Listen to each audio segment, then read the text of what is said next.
Monsieur le Président et chers collègues, je voudrais d'abord remercier Sandrine Derville et tout le personnel de la région pour le travail effectué.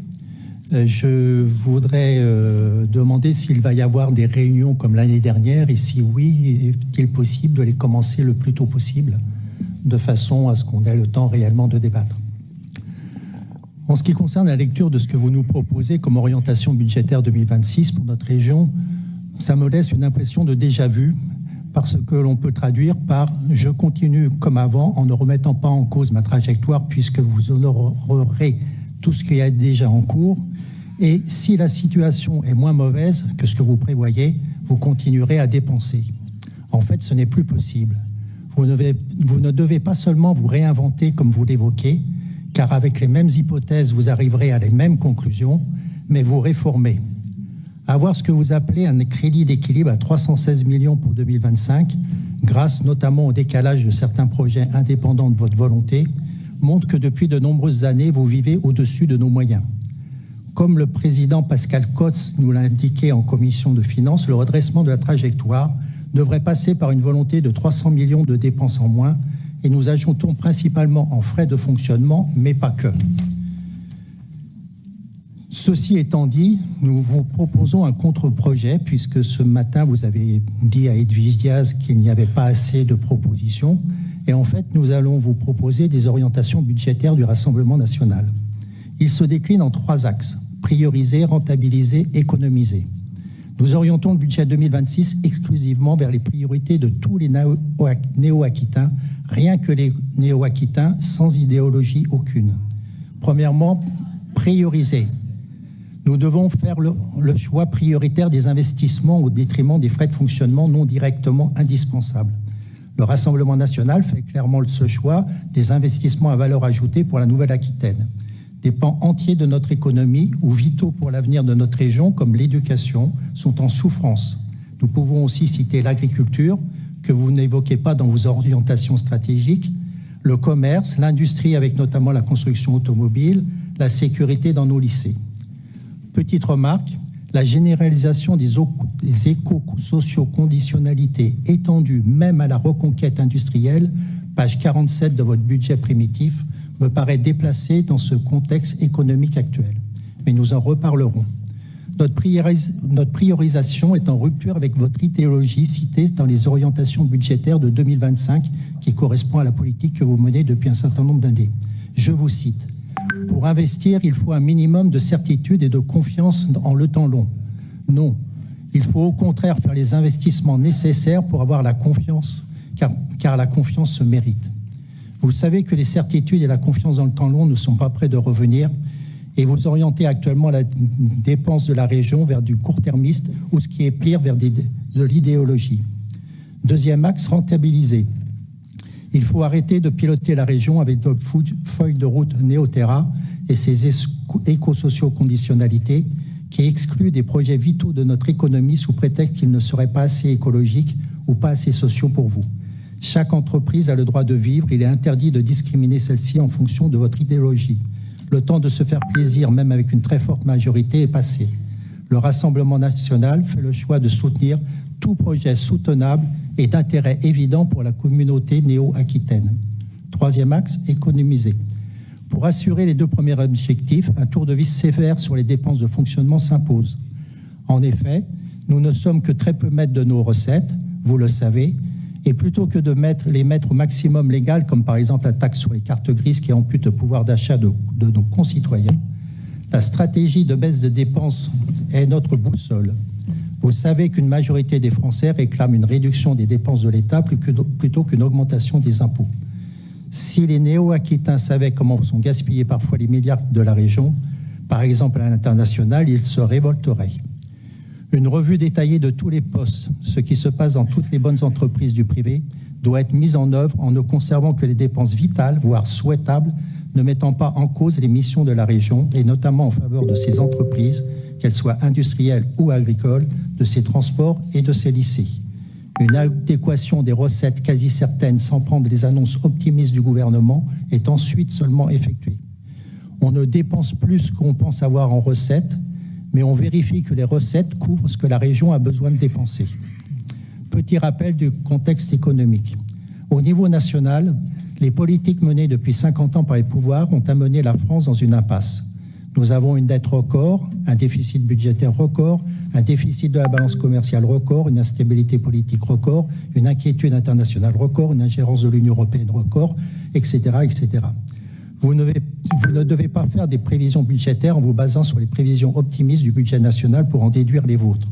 Constater a posteriori que les prévisions que vous avez faites sont erronées et prendre le prétexte que l'État est responsable des écarts ne doit plus être évoqué. Chacun est responsable de ses décisions. Au niveau régional, le monde agricole continue de vivre une crise majeure en 2025, que ce soit à l'international avec les nouvelles taxes douanières et les accords de libre-échange, dernièrement même avec l'Indonésie. Au niveau européen, avec une concurrence déloyale liée aux normes françaises. Et vous en rajoutez une couche régionale avec vos OCS, éco-socio-conditionnalités. Vous devez soutenir tous nos agriculteurs par des mesures fortes et non plus seulement ceux qui répondent à votre idéologie. État financier de la région. Vous avez atteint le cap des 10 ans de désendettement, ce qui n'est pas acceptable. Avoir un endettement de 3,3 milliards et un emprunt que vous dites d'équilibre revu par chance, mais sans aucune action volontariste de votre part, à 316 millions en 2025, ne permettra pas d'atteindre vos objectifs si peu ambitieux pour 2028 de 8 ans de désendettement. Un budget de rupture est plus que jamais indispensable. La dégradation de la note de la France, qui devrait se poursuivre avec les autres agences de notation à venir, ne peut que faire monter les taux des emprunts, qu'ils soient fixes ou variables, à court terme ou à moyen long terme, de la France et donc de la région. La charge de la dette va encore augmenter, vous la chiffrez à 20 millions, mais vous ne pouvez pas garantir qu'elle ne sera pas de 40 voire plus. Ce sera autant d'investissements en moins possible. Nous félicitons vos services financiers qui ont acquis des compétences en dentisterie, puisqu'ils sont en train de boucher les dents creuses des remboursements d'emprunts. Mais que se passera-t-il quand il n'y aura plus de caries ? Il est à noter que cet endettement doit être estimé en fonction des cautions ou garanties que la région distribue très, voire trop largement. Face à l'augmentation des défaillances d'entreprises qui impactent malheureusement fortement notre région, cela se traduira par des appels en garantie. Un point de situation sera régulièrement fait à chaque évolution de budget. Exemple d'information qui pourrait nous être communiquée: combien coûterait l'arrêt du projet LNSO si l'UE et l'État se retiraient, compte tenu des engagements que vous avez déjà pris. Face à tout cela, nous faisons le choix d'un changement de méthode pour déterminer le cap budgétaire. Rappel du concept normal d'élaboration d'un budget.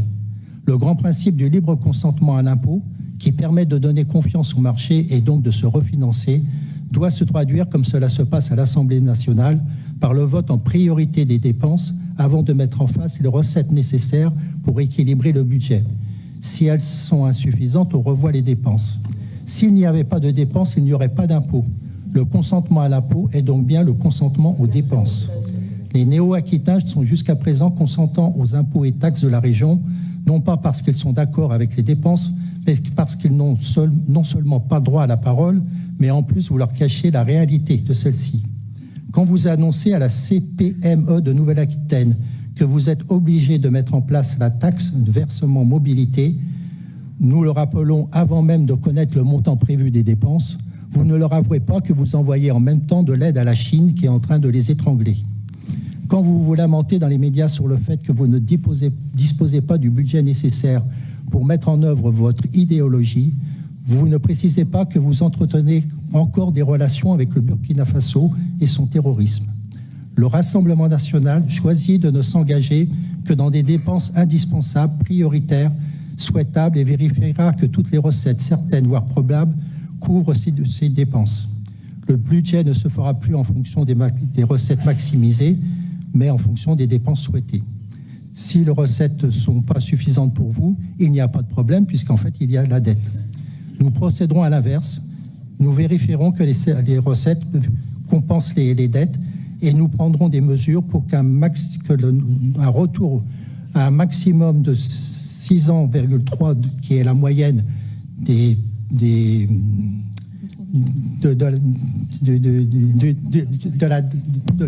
désendettement de la région soit effectué au plus rapidement. Nous vous proposons une question. Votre trajectoire budgétaire laxiste, à l'identique de ce qui se passe au niveau national, n'est-elle pas pour refiler à la patate chaude en 2028 à votre position actuelle?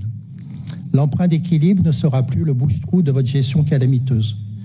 Nous trouvons votre philosophie de construction du budget toujours dans ce document des orientations budgétaires de 2025. Je vous cite: « La région est confrontée depuis le début de ce mandat à une équation budgétaire complexe du fait des nombreuses crises rencontrées, obligeant à une priorisation des actions menées. Nous comprenons clairement qu'avant ces crises, vous ne priorisiez pas vos actions et que vous dépensiez sans compter. Nous y trouvons aussi, je vous cite, de ce fait, si la région entend poursuivre sa stratégie budgétaire en 2025, en recherchant une quasi-stabilité des crédits de paiement dans la construction du futur budget primitif. Cela montre que vous ne cherchez absolument pas à dépenser moins que l'année d'avant, sans même vous poser la question du bien fondé de cet objectif. Pour pallier vos dérives budgétaires, il sera mis en place avec tous les responsables de groupe une procédure rappelant la méthode BBZ. Oui, monsieur, oui, je continuerai. Qui date des années 70. Essayez de conclure quand même, parce que oui, je vais personne ne vous écoute là. Mais si vous m'écoutez, je suis sûr. La revue et la justification des dépenses avant tout objectif de budget. Pour rappel, le budget base zéro est une technique budgétaire de prise de décision qui a pour objectif d'allouer les ressources de manière la plus efficace possible en repensant chaque dépense. Elle s'oppose à la procédure classique et considère que les dépenses de l'année dernière, on les reporte et on continue par incrémentation. Toutes les dépenses doivent être justifiées puisqu'on attribue à chaque poste budgétaire au départ la valeur zéro et on ne l'augmente qu'en fonction des retours attendus. Je vais sauter un petit peu pour vous faire plaisir. Votre stratégie financière, je vous cite, ramener la capacité de désendettement vers 8 ans à l'horizon de la fin du mandat est indigne d'un dirigeant tellement c'est peu contraignant. On se croirait dans un gouvernement le cornu. Mais il est vrai que cela n'engage que ceux qui y croient. Les engagements doivent devenir fermes, datés et surtout suivis. Quelques orientations de dépenses, d'économie de dépenses. Sur les sous-traitances, vous faites beaucoup trop appel aux assistances à maîtrise d'ouvrage, alors que la majorité de vos personnels seraient capables, dans beaucoup de cas, d'assurer cette mission. Nous analyserons aussi les trop nombreuses dépenses de communication de la région. Avez-vous étudié l'impact attendu de chaque support et précisément évalué ce qui en est attendu? Vous n'avez pas de concurrence et vous n'avez rien à vendre. Même pas Néo-Terra qui a une valeur nulle sur le marché des bonnes idées. Dans votre cas, la publicité ne sert que pour votre auto-satisfecit. En ce qui concerne la formation professionnelle des personnes les plus éloignées de l'emploi, vous vous êtes permis de mettre des conditions à l'aide aux entreprises. Ne faut-il pas mettre des conditions à l'aide aux formations parce qu'il y a de trop nombreuses personnes qui ne vont même pas jusqu'à la fin du cursus? Au sujet des transports scolaires, nous subissons la dictature des grands groupes comme Transdev lors de nos appels d'offres. Nos cahiers des charges seront revus pour éviter l'inflation galopante de ces coûts, notamment en remettant à la juste concurrence avec les petites compagnies locales qui n'ont pas la capacité financière de mettre les véhicules neufs trop chers pour elles et donc ne répondent plus à votre idéologie. Le Césaire, bien sûr, on analysera ses apports en fonction de ses coûts. J'ai retrouvé une note de 2016 qui est une réponse du ministre de l'Intérieur. En fait, la moyenne mensuelle des rémunérations était de 1029 dans les autres régions et de 1852 € en Nouvelle-Aquitaine. Et je vous propose deux focus, les charges inutiles, le budget vert qui permet de voir dans le rétroviseur non pas les erreurs de gestion faites, mais plutôt de voir un écart par rapport à des éco-sociaux conditionnalités d'un autre temps. L'annexe du plan comptable devrait permettre d'avoir une vision suffisante et le budget vert sera abandonné. Les déplacements à l'étranger doivent être remplacés par des visios autant que possible. Les financements aux associations seront examinés, notamment SOS Méditerranée, dont Edwige a déjà parlé ce matin. En ce qui concerne le recentrage sur les missions de la région et l'analyse de la performance, nous vous proposons deux sujets principaux. Votre communication de leader national sur la réindustrialisation. Nous pouvons noter que le volume de procédures collectives a encore en hausse de 20% sur un an à la fin du premier trimestre 2025, selon les données de l'URSSAF, alors que l'année 2024 avait déjà touché un niveau très élevé. Mais peut-être argumenterez-vous que ces entreprises n'avaient qu'à répondre à vos éco-sociaux conditionnalités. Vous répétez là, je trouve que c'est pas correct à l'égard de vos collègues. Mais le plus grave, c'est que vous risquez de l'aggraver en mettant des conditions supplémentaires sur le... Edwige Diaz, un coup de main, s'il vous plaît, on a compris, quoi. Enfin... Dans le champ associatif et culturel, vous mettez une couche de normes encore en plus. Bon, je vais arrêter là, mais je vais aller vers la conclusion. La mission d'un chef, c'est de chefer. Dans ce cas, le chef d'entreprise doit obtenir de ses fournisseurs et même si c'est l'État et de ses clients, que chacun respecte ses engagements. Vous annoncez vouloir le faire, c'est bien, mais aussi un président est élu pour cela. Et je vous remercie, Monsieur le Président, de m'avoir donné cette longue parole.